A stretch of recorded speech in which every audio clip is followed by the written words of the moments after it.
Committee will come to order pursuant to notice. We meet today to mark up 9 bipartisan measures. Without objection, all members may have 5 days to submit statements or extraneous material on today's business. As members were notified yesterday, we intend to consider today's measures en bloc, and so without objection, the following items previously provided to members and also in your packets will be considered en bloc, and they are considered as read. House Resolution 256. This is expressing support for the countries of Eastern Europe and for NATO. The Royce Amendment in the nature of a substitute, Royce Amendment 134 and Wilson Amendments 68. House Resolution 944, expressing sympathy for the people of Guatemala after the recent volcano eruption, with a Taurus Amendment 11 in the nature of a substitute. H.R. 1697, the Israel Anti-Boycott Act, the Royce Amendment in the nature of a substitute, DeSantis Amendment 82, and Royce Amendment 1.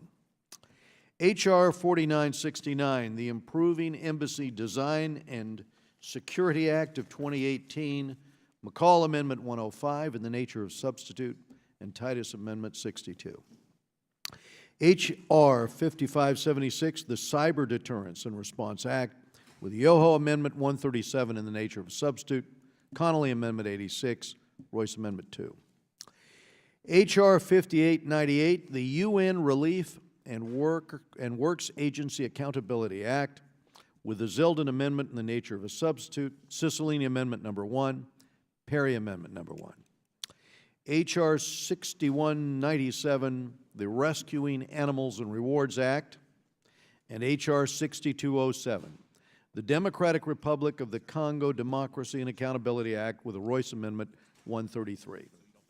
And House Concurrent Resolution 20 regarding the execution-style murders of U.S. citizens in the Republic of Serbia in July of 1999.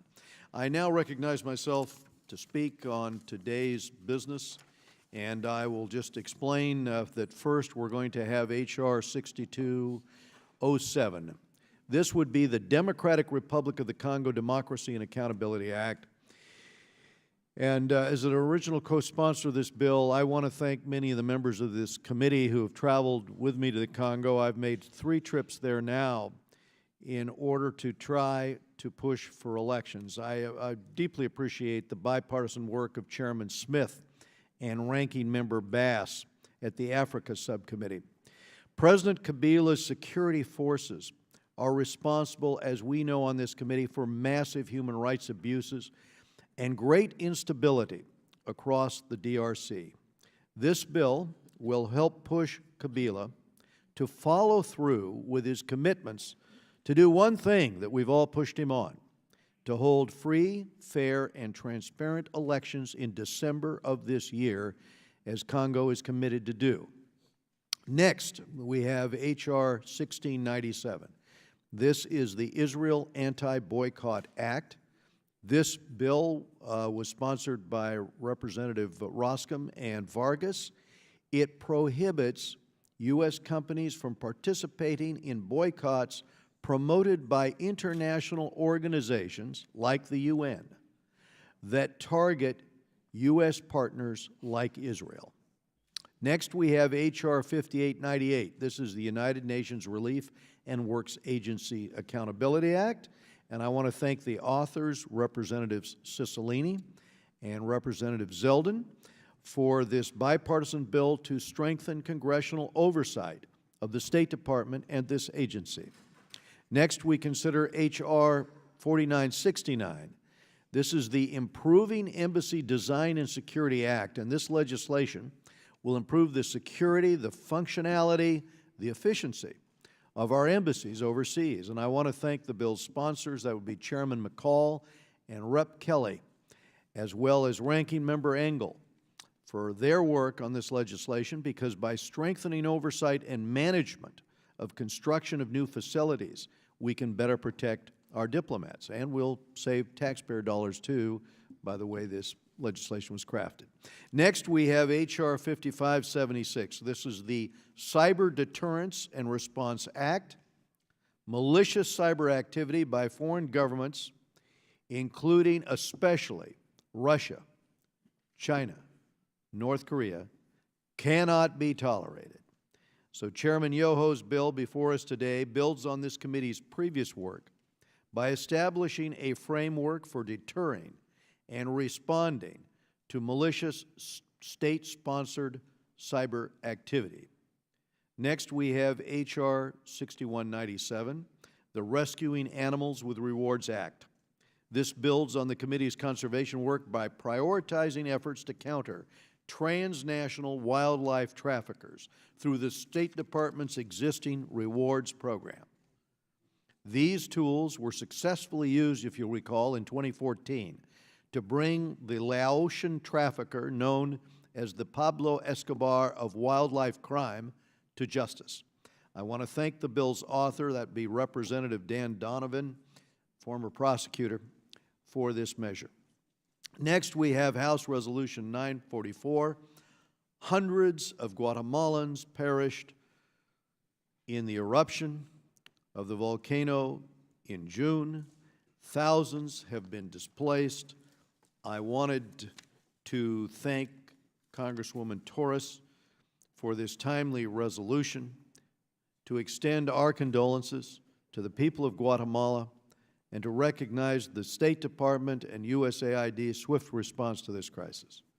Next, we have House Resolution 256, which sends a strong message of support to our allies in Central and Eastern Europe that are under increasing pressure by Russia. We thank Steve Cohen for this measure. Finally, we have House Concurrent Resolution 20.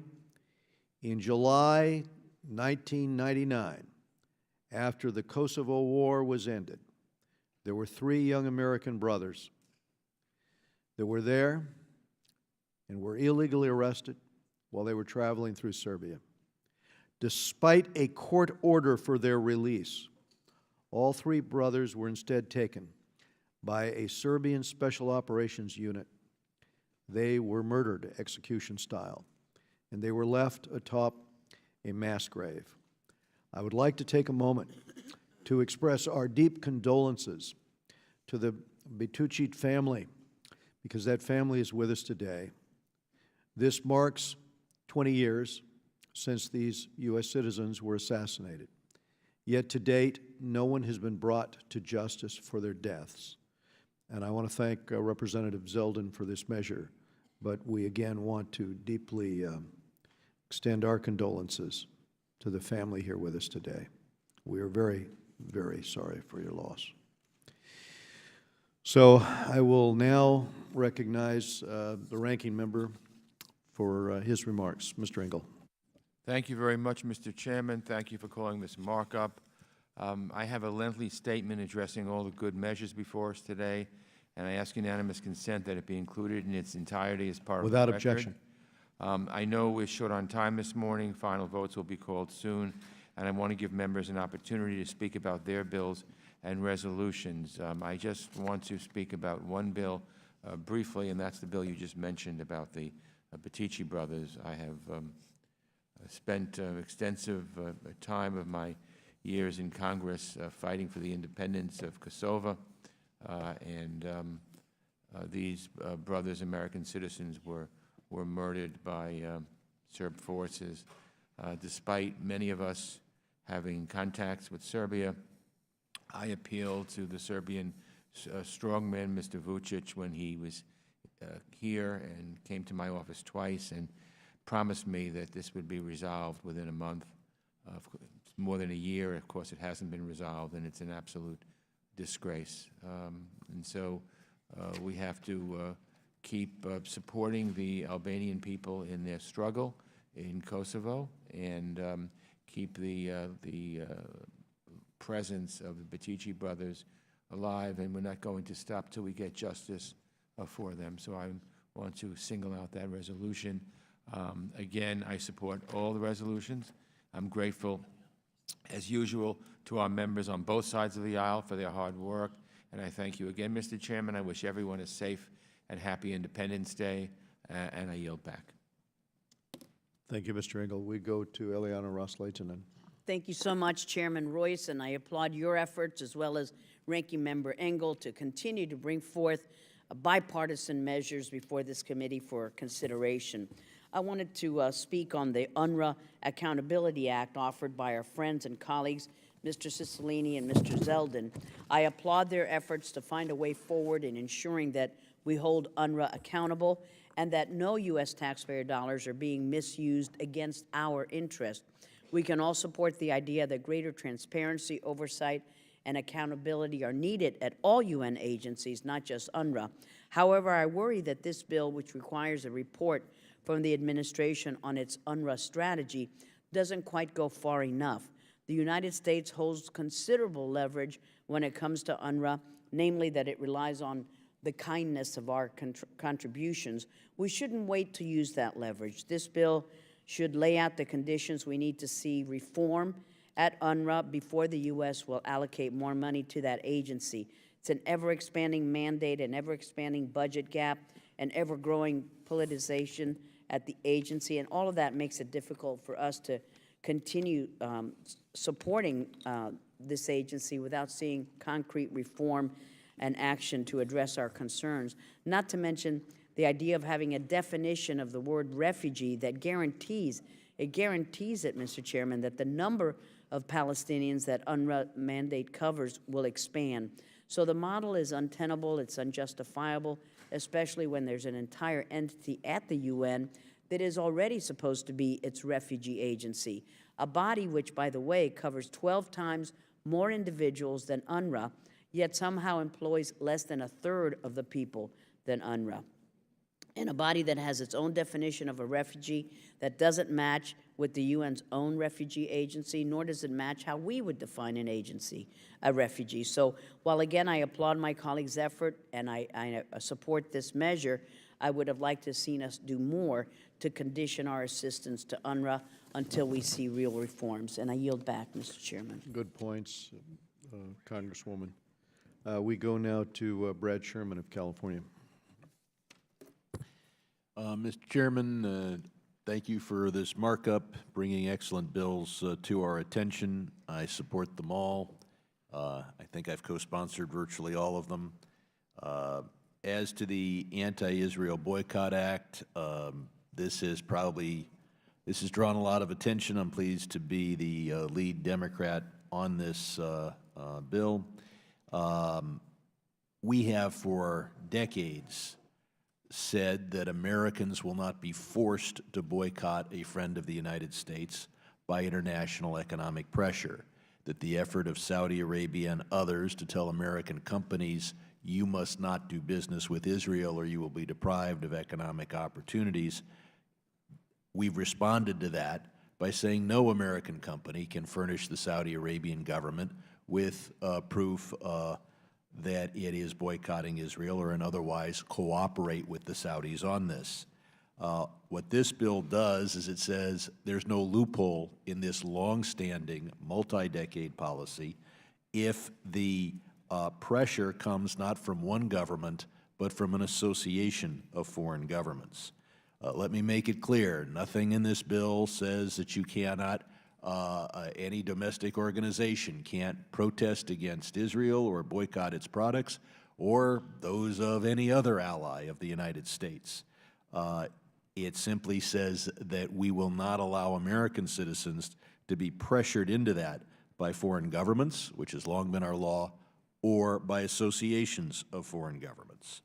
I should also comment on the Cyber Deterrence and Response Act. Pleased to join with Chairman Yoho of the Asia Subcommittee, of which I'm the ranking member, because this is not just a Russia problem. But I'm pleased that this bill does focus on the way that states, including Russia, have sought to undermine our electoral system. And that is a bipartisan issue, not just an issue of one party. No American wants to see Russia influencing our elections, particularly through illegal and hidden measures.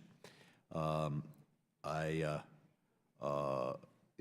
want to, of course, support the Congo Democracy and Accountability Act And I want to commend Representative Smith and Bass, and of course the chair and ranking member for their work on this bill, reaffirming our commitment to peace and stability in the region, especially in light of President Kabila's obstruction of elections. The other bills before us are also excellent, and in support of them, I will yield back my time. Thank you, Mr. Sherman. Mr. Chris Smith of New Jersey. Thank you very much, Mr. Chairman.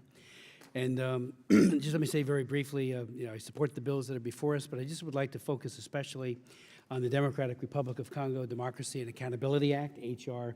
6207.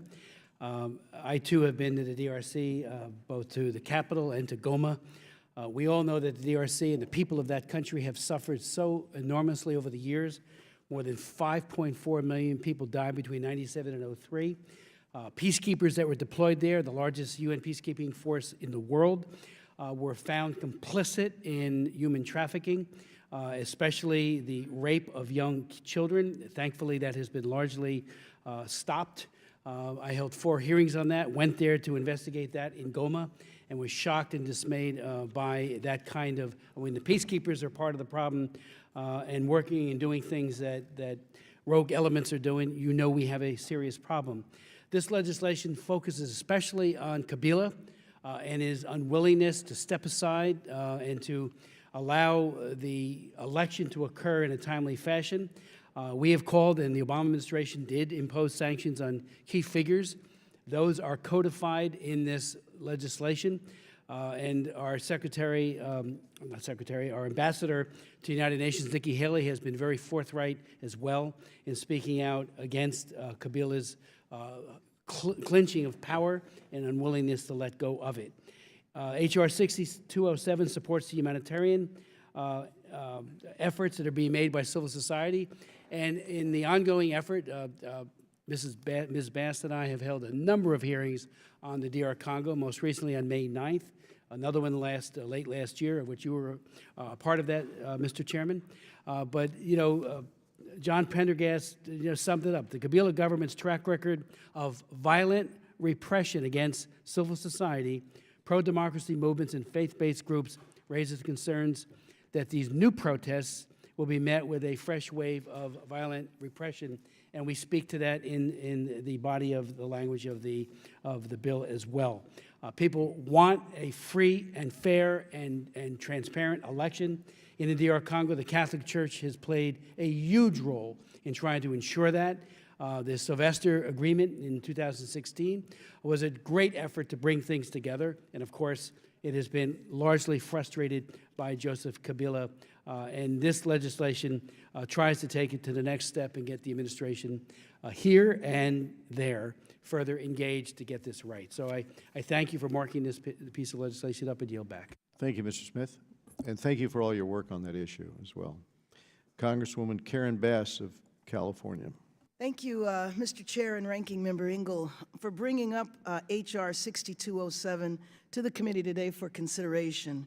H.R. 6207, the DRC Democracy and Accountability Act, seeks to promote free and fair elections in the DRC by imposing sanctions on high-level individuals who are undermining democratic processes and institutions in the country, as well as those who are responsible for extrajudicial killings and have engaged in public corruption.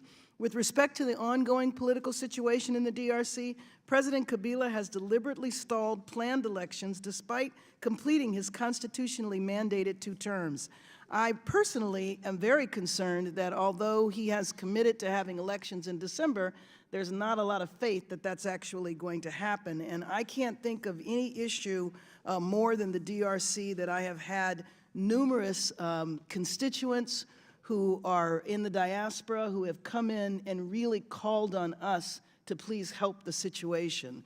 So last year, the UN General Secretary Kofi Annan and 9 former African presidents said, Congo's future is in grave danger. We are deeply concerned about the political situation in the DRC, which represents a threat to the stability, prosperity, and peace of the Great Lakes region and indeed for Africa as a whole. We feel obliged to sound the alarm before it's too late. 9 former African presidents have said that.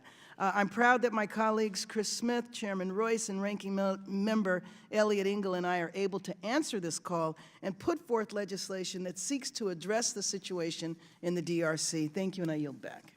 Well, thank you, Congresswoman, and it is certainly true that heads of state across Africa, we just had a delegation out there, and everyone's focused on the same issue. As a matter of fact, in the international community, everyone's focused on the same issue, the importance, come December, of having those elections across Congo.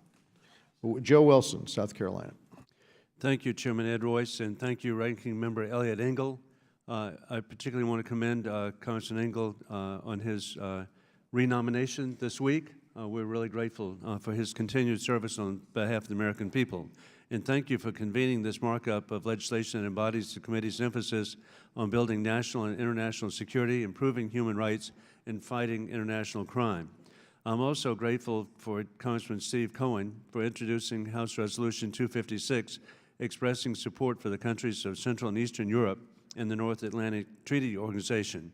As the grateful co-chairman of the Bulgaria Caucus, I appreciate Bulgarian Prime Minister Boyko Borisov and Bulgarian Ambassador to the United States, Timur Stoichev, for their strong support of NATO. As the NATO summit in July approaches, it's important for Congress of the United States to affirm its commitment to the alliance, and particularly Article 5, which states that an arm attack on one shall be considered an arm attack on all. This commitment from the whole of NATO ensures security among our Eastern and Central European NATO allies. Article 5's commitment to defend members is critical with the Russian invasion of eastern Ukraine and illegal occupation of Crimea since 2014, and earlier aggression in Moldova and the Republic of Georgia. Thankfully, President Trump has rightfully promoted the fundamental concept of collective defense in his historic Warsaw Address. The security of NATO provides the United States and Europe has never been more critical as we promote the European Deterrence Initiative with NATO troops deployed in Poland, Latvia, Estonia, and Lithuania. This morning I met with the Polish Secretary of State Plenipotentiary of the Prime Minister, Anna Maria Anders, who promoted a permanent American NATO basing in Poland to support peace through strength. I also appreciate House Resolution 944 expressing solidarity and sympathy of the people of Guatemala after the June 3rd, 2018 eruption of the Fuego volcano. I'm grateful for Congresswoman Norma Torres for introducing this legislation and highlighting the ongoing plight of the Guatemalan people to combat the destruction by the volcanic eruption. Last August, I saw firsthand the talented people of Guatemala with former Ambassador Tony Hall serving with the Food for the Hungry program, and was welcomed by Ambassador Manuel Alfredo Espina and the courageous President Jimmy Morales. This legislation for markup and discussion today provides and strengthens America's national and international security, protects Americans abroad, and promotes American values among our friends and allies. I'm grateful to support and co-sponsor all of today's markup legislation, and I yield back my time. Thank you, Mr. Wilson. We go to Lois Frankel of Florida. Thank you, Mr. Chair, and thank you to our ranking member, to all the members whose bills are on deck today, and I support them all. I want to highlight a couple of them.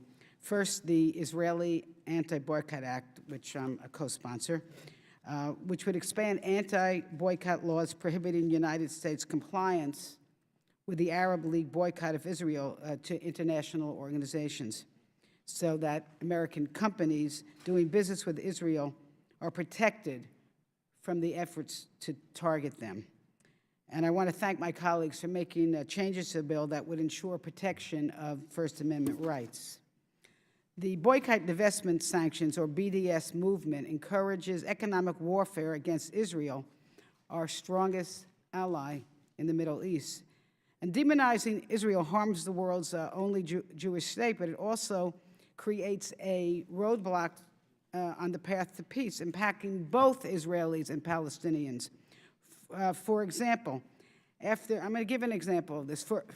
After facing mounting boycotts, SodaStream, an Israeli soda machine company, was forced to shut down a West Bank factory putting 600 Palestinians out of work. Ali Jafar, a shift manager, said, quote, all the people who wanted to close it are mistaken. They didn't take into consideration the families. Second, I want to draw attention to the Unruh Accountability Act. The Trump administration has frozen all assistance to the West Bank and Gaza, including the United Nations Relief and Work Agency, pending a review and providing no timeline or specifics to Congress. This bipartisan bill would increase transparency and congressional oversight, forcing the administration to report on the ongoing review, because the freeze makes no sense, because if you want to stop the further violence from spilling over even further, we have to participate in humanitarian assistance. The senior Israeli security officials have warned that if the situation in Gaza continues to deteriorate, it could lead to war.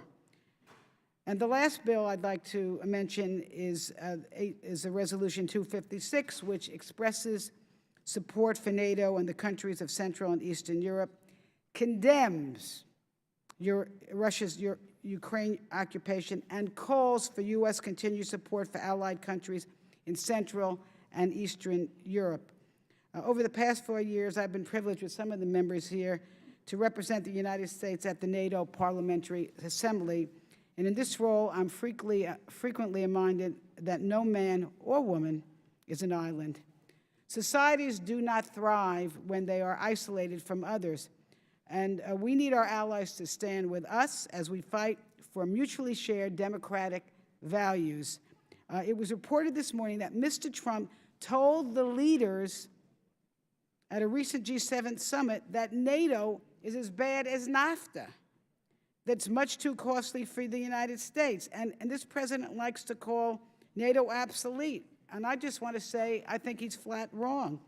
It is so relevant today, given the dynamics of threats we and our allies face. At a time when the administration sows doubts about this critical alliance, we must affirm our commitment to NATO and reassure our Central and Eastern Europe partners that we will defend them against Russian aggression.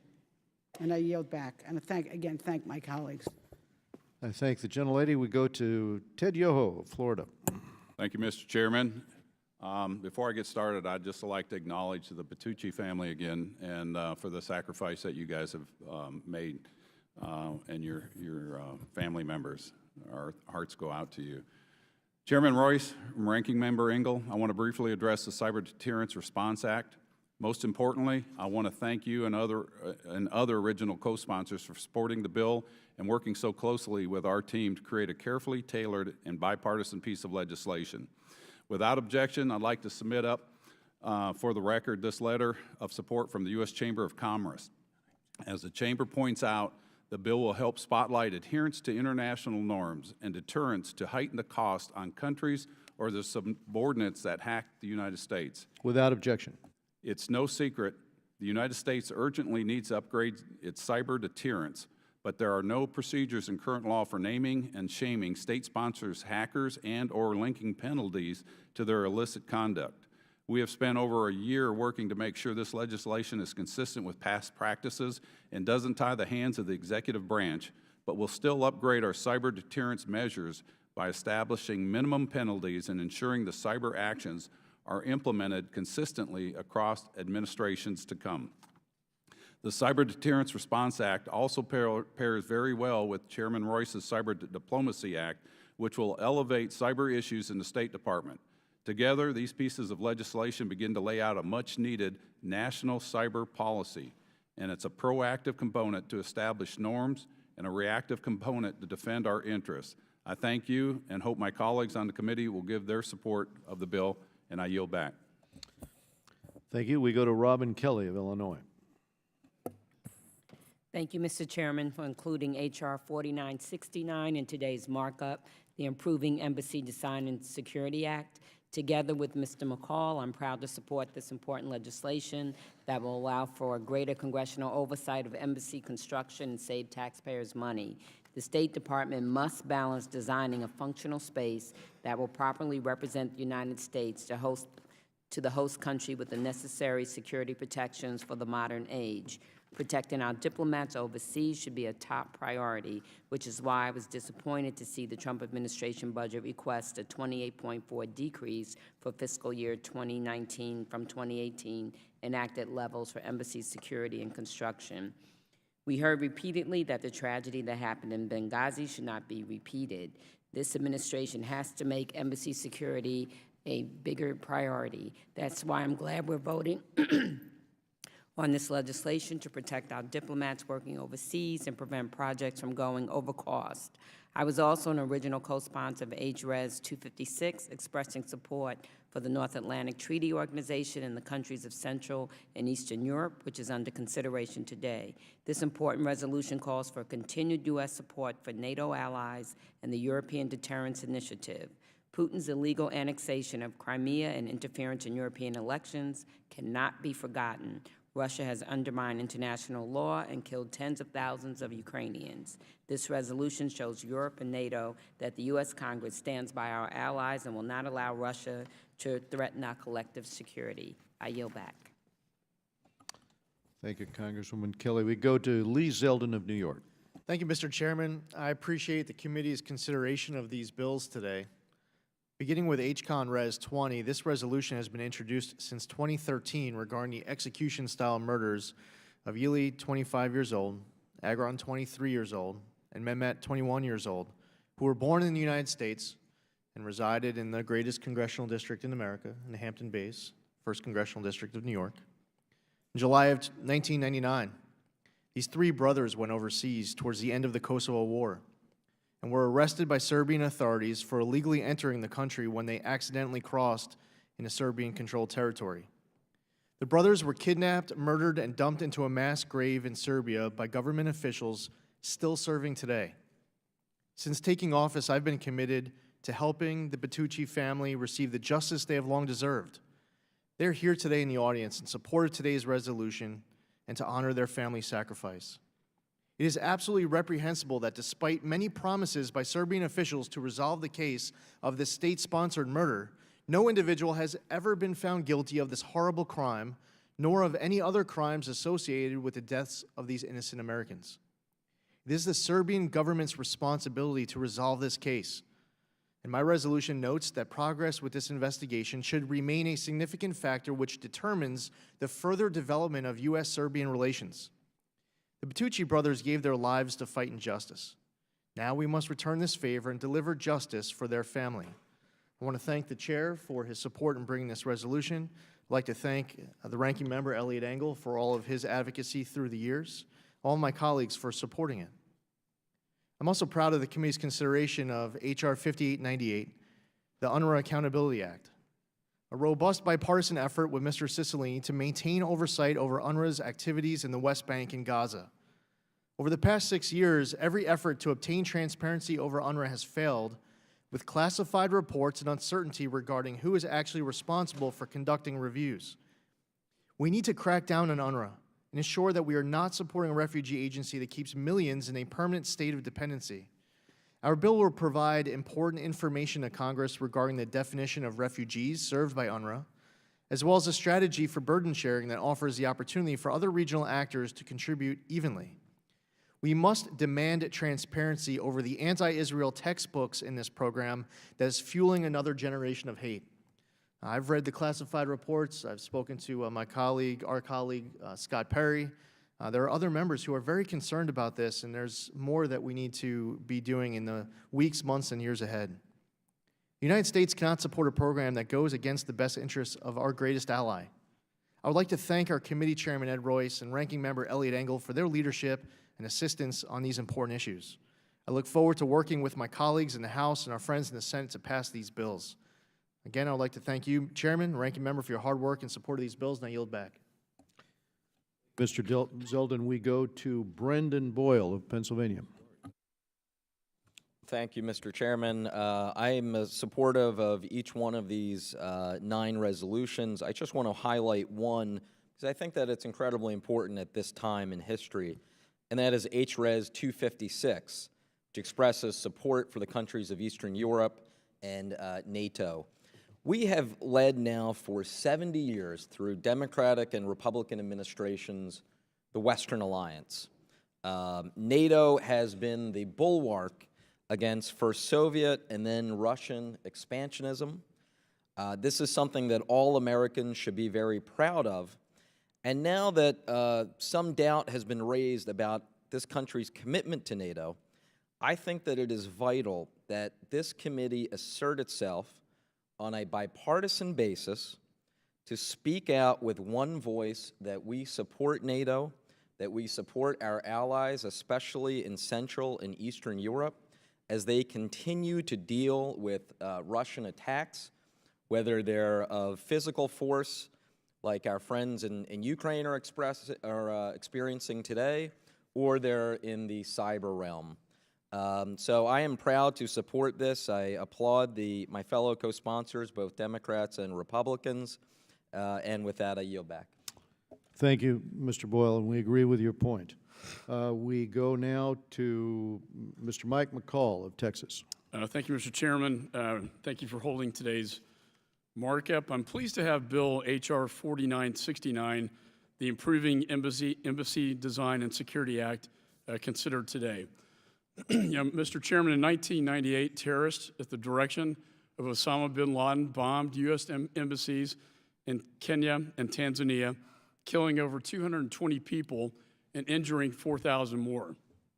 This assault foreshadowed bin Laden's intention to attack America and demonstrated we need to seriously reassess our embassy security. That is why in 1999, Congress adopted a standard embassy design for our missions abroad. This design improves security, expedited construction, and saved money. For 20 years, this design template has been key in mitigating attacks. We've also saved taxpayer dollars through bypassing expensive architectural bids. However, recently, we have deviated from the standard embassy design in favor of projects prioritizing aesthetics. While I certainly appreciate the desire for our embassies to have a presentable facade, we must prevent a repeat of Kenya and Tanzania. To that end, my bill will require the State Department to provide Congress with justification should an embassy or consulate project not use a standard design. Embassies are the physical representation of the United States abroad. Providing security for our diplomats should be our #1 priority. I think, if anything, Benghazi certainly demonstrates that. So I believe my bill is a good step towards achieving that goal. And thank you again, Mr. Chairman, for moving these bills through the committee. Thank you, Chairman McCall. We go to Norma Torres of California.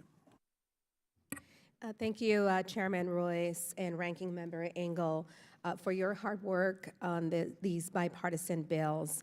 I support all of these measures, and I can't say enough about the work that you two do, the bipartisan work that both of you do together, and how this committee performs on an ongoing basis. In particular, I'm glad that we are considering H.R. 1697, the Israel Anti-Boycott Act. For too long, Israel has been unfairly singled out at the United Nations and elsewhere. No country is perfect. All of us can do better. But the criticism of Israel is simply not proportionate to its flaws. This bill is an important effort to address that problem. And I thank the chairman and the ranking member for their hard work to address some of the First Amendment concerns that have been raised. I also want to thank the chairman and ranking member for bringing up House Resolution 944, and I was thrilled to have the opportunity to work with Chairman Smith on this resolution, which expresses sympathy for the victims of the recent volcanic eruption in Guatemala. And I appreciate several members of this committee joining us as co-sponsors. We all care deeply about the beautiful country of Guatemala, and I'm encouraged that we can join together in support of the victims. According to the latest figures from the Guatemalan government, 112 people were killed by this volcano eruption. 12,923 have been evacuated, 197 missing, and 29 were injured. People across Guatemala and the international community have joined together in a relief effort. The U.S. government worked to transfer 6 children who were burn victims, the youngest only 1 year and 8 months old, to the Shriners Hospital in Galveston, Texas. USAID has announced $300,000 in initial funding for relief efforts, and I've read stories of volunteers from those communities that were mostly affected who have taken it upon themselves to search for victims or the bodies of their relatives and friends. Just the other day, I had the opportunity to sit down with Chef Jose Andres, who is doing tremendous work getting food to those who need it, especially the hardworking first responders that are saving many lives every day. We've seen countries across the region, Honduras, Mexico, and from across the entire world, strong allies like Israel and Taiwan send aid as well.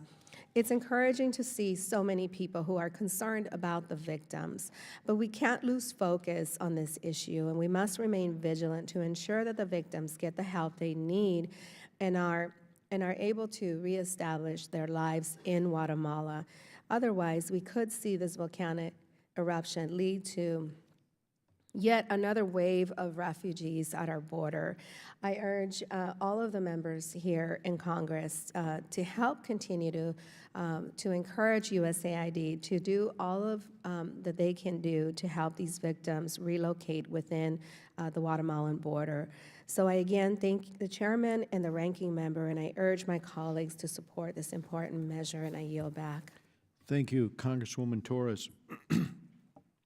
Now we go to the author of the ROAR Act, and from the title, I presume, Wildlife Protection and Katy Perry fan, Dan Donovan of Staten Island. I'll take half of that credit, Mr. Chairman. Mr. Chairman, I'm proud to sponsor the ROAR Act, Rescuing Animals with Rewards, H.R. 6197. The ROAR Act will help ensure that eliminating the terrorist and transnational criminal organizations engaged in wildlife trafficking and poaching will be a top rewards priority. Combating terrorism is of the utmost importance, not just to my constituents, not just to New Yorkers, but to the entire nation. It is an issue that reaches across the aisle. My district on Staten Island in South Brooklyn, which is home to many of New York City's bravest and finest, suffered hundreds of first responder casualties on September 11th of 2001. Since then, New York remains the world's top terror target. As a nation, we've become more resilient and determined to mitigate threats. But as we have choked off other sources of money, terrorists have increasingly turned to wildlife trafficking as a way to fund their heinous endeavors. Any step, no matter how incremental, we can take that will lead to the capture and conviction of anyone engaged in wildlife trafficking, especially terrorists, is a step in the right direction. I thank you, Mr. Chairman, for your support on this bill, and I thank my friend from the other side of the aisle, Mr. Castro, for co-leading with me. I would also like to thank the staff at the Foreign Affairs Committee who have put much excellent work into this bill. And with that, Mr. Chairman, I yield back. Well, and with that, we'll go to Mr. Castro. Thank you, Chairman. Texas. Thank you, Representative Donovan, for your work and your partnership on that bill, and to the other members of the committee on their bills. I do want to raise a concern with H.R. 1697, which is that I basically think that the bill is written a bit too vague and it's too broad.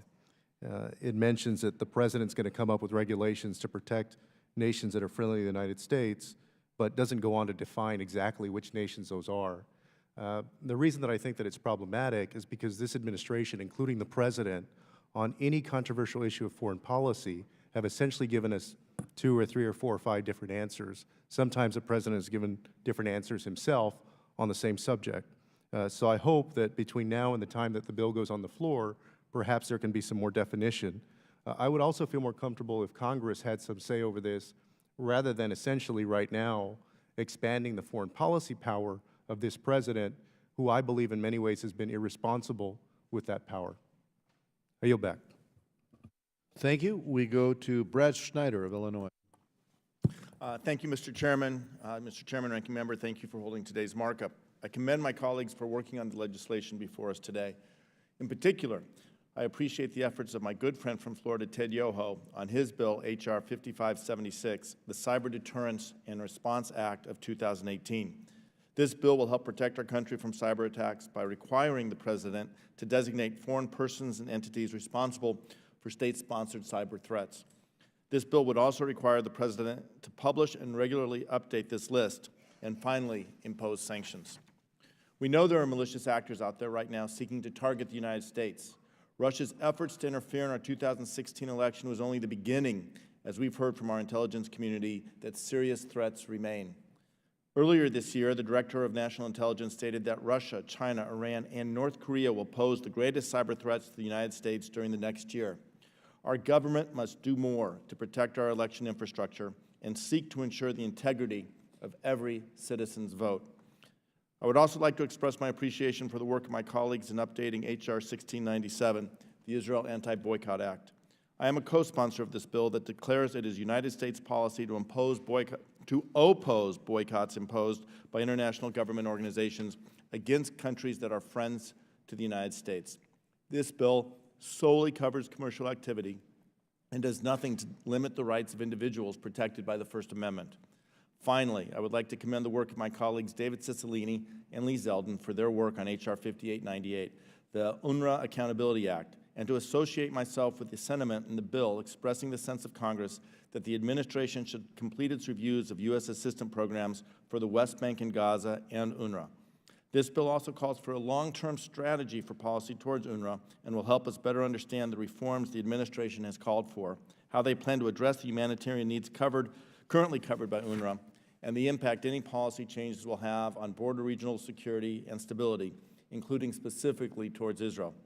Once again, I thank the Chairman and Ranking Member for holding today's hearing, and with that, I yield back. We go now to David Cicilline of Rhode Island. Thank you, Mr. Chairman. I want to thank you and the Ranking Member for holding this markup and for including the Unruh Accountability Act, which I introduced with my colleague, Mr. Zeldin, on the list of bills being considered today. Holding a markup on this bill is a testament to the bipartisanship of this committee and the leadership of Chairman Royce and Ranking Member Engel. As we all know, UNRWA can be a controversial topic here in Congress, but we've been able to come together to support a bill that will reassert congressional oversight for funding programs to UNRWA and the West Bank and Gaza.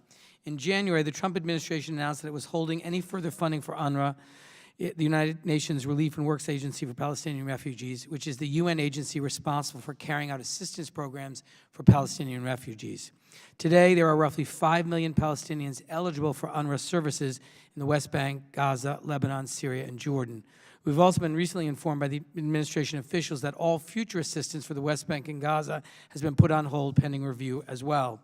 This legislation will assert proper congressional oversight over the administration's review of funds to UNRWA and assistance to the West Bank and Gaza, and ensure that details of the review process are provided in a timely manner in what so far has been a review with no discernible process or timeline. It will do this by requiring that the administration submit 2 reports to Congress detailing the status of the reviews within 45 days. To be clear, I believe that funding for these bilateral programs and for UNRWA, funding which has been appropriated by Congress, should be resumed immediately. There is no reason why it's necessary to hold funding while conducting the review, and any decisions made as a result of the review can be carried out in the new fiscal year with appropriate coordination with Congress. Congress has repeatedly sought details about the ongoing reviews from administration officials, but very little has been provided. Meanwhile, the situation of Palestinian refugees, particularly in Gaza, is getting more dire by the day. For example, UNRWA has said that it currently faces a $250 million shortfall for 2018, and despite taking measures to limit expenditures, will be unable to open all of its 700 schools on time in August. Hamas has offered to take over administration of Palestinian schools in Gaza should UNRWA be unable to do so. UNRWA doesn't have funding to support food rations for the final quarter of the year, which will leave hundreds of thousands of Palestinians without the ability to meet their nutritional needs. The unemployment rate in Gaza is nearly 50%. And UNRWA is about to terminate 3,000 short-term contracts due to budget shortfalls, leaving even more families without the means to support themselves. The freeze of bilateral assistance programs in the West Bank and Gaza, which are largely carried out by NGOs, is also having a devastating impact. For example, Catholic Relief Services has said that 140,000 individuals in Gaza will lose emergency assistance and they will be forced to lay off 90 staff members by September. American Near East Refugee Aid reports that if the freeze continues, 71,000 people will lose access to projects improving water, sanitation, schools, and other critical facilities. These are just a few examples of the real-world impact that the current freeze of funds is having on Palestinians. I asked the chairman for unanimous consent to place 2 documents into the record. The first is a program budget and Gaza field update provided by Unruh, and the second is a compilation of information from NGOs working in Gaza and the West Bank titled NGO Programs in Gaza and the West Bank, Impact by Funding Hold During Administrative Review as of June 15, 2000. Without objection. Thank you, Mr. Chairman. Whatever criticisms we have of UNRWA and the Palestinian leadership, and there are many valid ones, it is contrary to American interests and the interests of Israel to exacerbate this humanitarian crisis. If the administration is seeking structural changes to UNRWA, they must seek them at the United Nations General Assembly, which is the only body that can alter UNRWA's mandate. If they want to seek alternatives to UNRWA for American assistance delivery, they should do so in a concerted and transparent way that does not leave a devastating funding gap for Palestinian humanitarian assistance. And if they desire reforms that UNRWA can undertake internally, they should submit those reforms to UNRWA and begin a conversation about how they can be achieved. I would note that there is a formal process for this, and the Trump administration signed a new framework for cooperation between the United States and UNRWA in December of 2017, which lays out a series of shared goals and priorities for UNRWA and the United States. I'd like to submit this document into the record and ask unanimous consent to do so. Without objection. Rather than take a series of thoughtful and coordinated steps in order to lay out and address their concerns with UNRWA, the administration has acted in a way that suggests to me that they intend to use the increasingly dire humanitarian situation in Gaza and the West Bank as a stick to try to force Palestinian acquiescence to a Jared Kushner peace plan. This is not only cruel, it's bad policy. As the United States slows or stops its contributions to UNRWA, we must understand that other actors will fill the gap. Countries like Saudi Arabia, Iran, and Qatar will not ask for strict oversight of UNRWA school curriculum or the abuse of UNRWA resources by Hamas. If we give up our position as a donor, we also give up our influence. This is a dangerous game. If you don't believe me, believe the current Chief of Staff of the Israeli Defense Forces, Gadi Eisenkot, who said in an interview earlier this year that the likelihood of escalation to the point of war has increased substantially between Gaza and Israel, in part because of the cuts to UNRWA funding. And I'd like to ask unanimous consent to place that article in the record as well. And Mr. Chairman, just in closing, I know many of my colleagues on both sides of the aisle have deep concerns about the functions of UNRWA, about Hamas's role in Gaza, and about the Palestinian leadership's commitment to achieving peace. I share many of these concerns, and I think this body has taken many steps to address these issues. But we shouldn't throw the baby out with the bathwater. I'm glad that today we are able to consider a bipartisan piece of legislation that will bring some order and timeliness to this review process and exert proper congressional oversight of our foreign assistance. I want to thank all my colleagues for their support of this legislation, and particularly thank Mr. Zeldin for working across the aisle to ensure this issue receives due consideration by this body. And I thank the chairman for his indulgence and yield back. Thank you. We go to Ted Poe, Texas. Thank you, Chairman. I support all of these pieces of legislation before us, except the last one from Mr. Zeldin. I have some questions. He's not here, but maybe Mr. Engel can yield for a question or two regarding H-Con Res 20.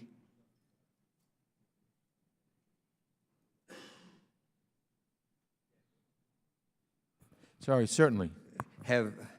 It's my understanding that there have been some prosecutions. Those people were tried, they were found not guilty and upheld on appeal. Is that right or wrong? Yeah, I'm not sure. I don't know of any. All right. According to the, anyway, I believe that has occurred. I'll take back my time. My concern, Mr. Chairman, is the fact that we, in this H-Con Res, and I'll make it very clear, being a former judge, criminals need to be prosecuted, and prosecuted wherever they commit these crimes in the world. I do believe that Serbia is moving to try to find at least the one person that has been mentioned in the resolution itself and prosecute. But be that as it may, I don't think that the answer to getting Serbia to prosecute these outlaws is to not have relationship with the country of Serbia. I think we can only solve these problems if we have a relationship with countries, not if we break off relationships with these countries. So that's for that reason I would not support this H-Con Res. Would the gentleman yield? Absolutely.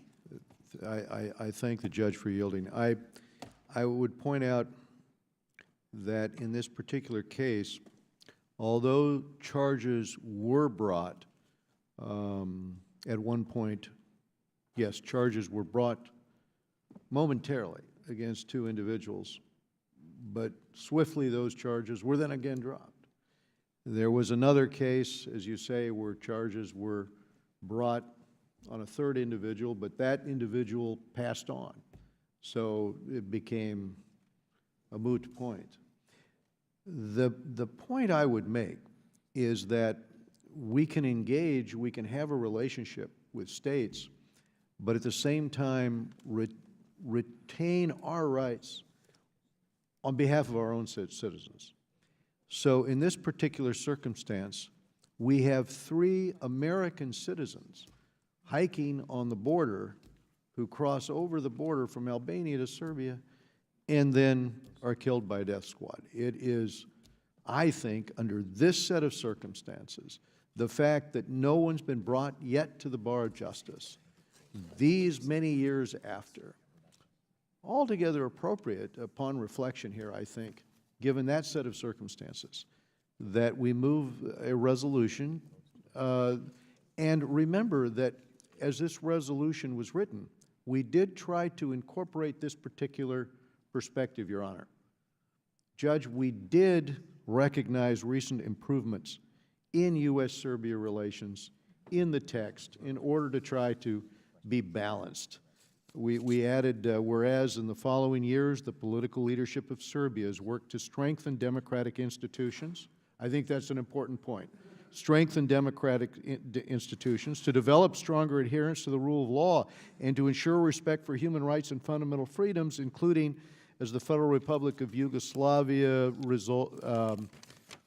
evolved into a state union of Serbia and Montenegro in February of '03, which is self-dissolved. Okay, so the point is that we've included that language, but at the end of the day, we're left with 3 Americans whose lives were taken by a paramilitary unit and nothing done by the state to hold someone ultimately accountable. For that, I think it's quite understandable and quite proper that we move forward and speak on behalf of those Americans. I yield back. Reclaiming my time. Once again, where crimes are committed, wherever they happen in the world, especially against Americans, we ought to go get the outlaws. We ought to have that country help get the outlaws. But just reading the resolution as it's written, it states that there were 2 individuals that were tried and found not guilty, and they appealed their case, and the appellate court upheld the acquittal on those 2 individuals. But my concern is not that. My concern is how we as a nation go after encouraging Serbia to correct this mistake, correct this crime, rather, and make sure people are brought to justice. And I'm concerned about how our diplomatic relations should not decrease, they should increase. So that's the concern I have, is the way that it's addressed in the resolution, how we find justice for these 3 individuals. That certainly the criminals need to be brought to justice. So I will yield back, Mr. Chairman. Mr. Chairman? Mr. Engel. I'm wondering if I can get some time to comment on this. Mr. Engel. Thank you, Mr. Chairman.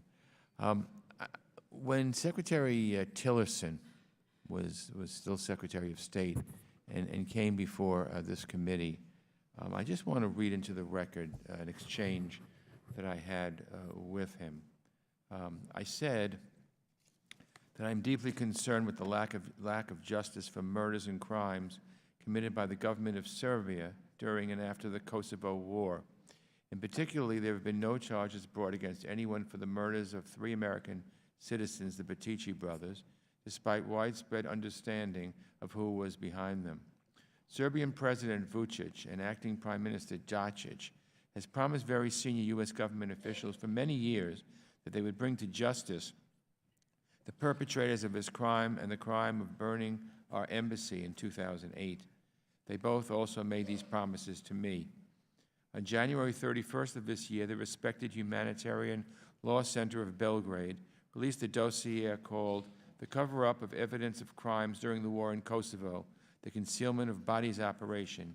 This report described mass graves in Serbia containing the bodies of 900 and 41 Kosovo Albanians, mainly civilians, killed outside combat situations in Kosovo during 1999.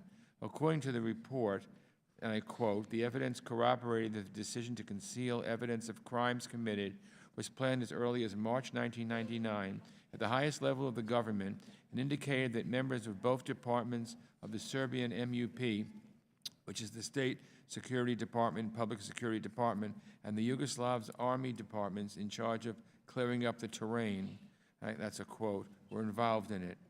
The murder and mass burial of almost 1,000 innocent civilians is a crime against humanity, but the perpetrators have gone unpunished.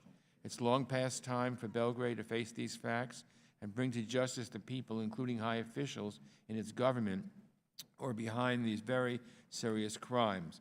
At the same time, the Serbian stalling and stonewalling has brought no adjustment in policy from the United States and the European Union's willingness to proceed with Serbia's accession process to the EU has been unaffected. This has to stop. It has to stop now until Serbia brings those who have committed these serious crimes to justice.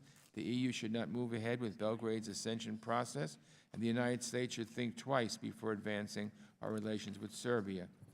And I asked, what is the United States doing to press Serbia to bring to justice the murderers of the Petici brothers, those who burned the United States Embassy, and those who murdered and buried in mass graves almost 1,000 innocent Kosovo civilians, with the ICTY, which is ICTY, no longer accepting any new cases and closing down at the end of this year, and Serbia seemingly unwilling to prosecute anyone for these grave offenses? Will you support a new international or special tribunal similar to that which was established in Kosovo to prosecute those responsible? And Secretary Tillerson answered, "We share your frustration with the lack of progress in the Petici case and the slow progress in the 2008 embassy burning case, and raise the issue with Serbian officials at all levels of government, including with Serbian President Aleksandar Vučić. We have also informed Serbian officials that these issues stand in the way of closer bilateral relations. Serbia recently appointed a new special war crimes prosecutor. The position had remained vacant for almost a year and a half, and we have called for the Petici case to be a priority in her work. We are hopeful that this appointment will serve to advance the investigation and prosecution of those responsible for the Petici murders." And I think I'll end here. And, Will the gentleman yield? Certainly. I don't quarrel with anything that you have said regarding what has happened in the war crimes and the incidents throughout history. My concern is if we diminish our relationship with Serbia, getting an answer to that, all of these questions that you have brought up, I don't think will increase. I think it's a mistake to decrease relations with Serbia. I think we need to increase those relations so that we can get resolution to all of the things that you have mentioned. So I will yield back to the gentleman. I thank him for his comments. Let me just say very quickly to the gentleman who's my friend and who I have a lot of respect for. The frustration is that it's been 19 years, you know, and nothing seems to happen, whether we have good relations or bad relations or anything like that. And so it's very frustrating. I had an ironclad promise face-to-face by the head of Serbia, Mr. Vučić, who told me it would take him a month, and it's been much more than a year now. So it's just a frustration. I know the gentleman has worked very hard in trying to improve relations in that part of the world and improve relations with countries and the United States, but it's just coming to a head, and it's very, very frustrating. But I understand the gentleman's points. Noting we're halfway into the vote on the floor, we must go to Mr. Jerry Connolly of Virginia. Thank you, Mr. Chairman. And knowing that, let me just say I want to associate myself with the remarks of Mr. Cicilline. A humanitarian crisis by defunding or freezing funding for UNRWA is not going to add anything in terms of stability in the Middle East, and it's not a friendly act to Israel. So I certainly associate myself with him and support H.R. 5898. I just wanted to thank the chairman and ranking member and the author of the bill, H.R. 5576, for accepting my amendment, which is adding Russia as an identified cyber bully. Nobody has interfered historically in American elections with the breadth and scope of Russia. We need to take cognizance of that. The Trump Treasury Department did just that in announcing sanctions in March against 5 Russian entities and 19 Russian individuals pursuant to Executive Order 13694 and the overwhelmingly passed bipartisan bill Countering America Adversaries Through Sanctions Act. So I thank my colleagues for accepting the amendment. I think it's an important statement for us, and I intend to support the motions before us. And we thank you for your contribution to the bill with that amendment, Mr. Connolly. I thank you, and I yield back. Hearing no further requests for recognition, the question occurs on items considered en bloc. All those in favor say aye. Aye. All those opposed, no. In the opinion of the Chair, the ayes have it, and the measures considered en bloc are agreed to.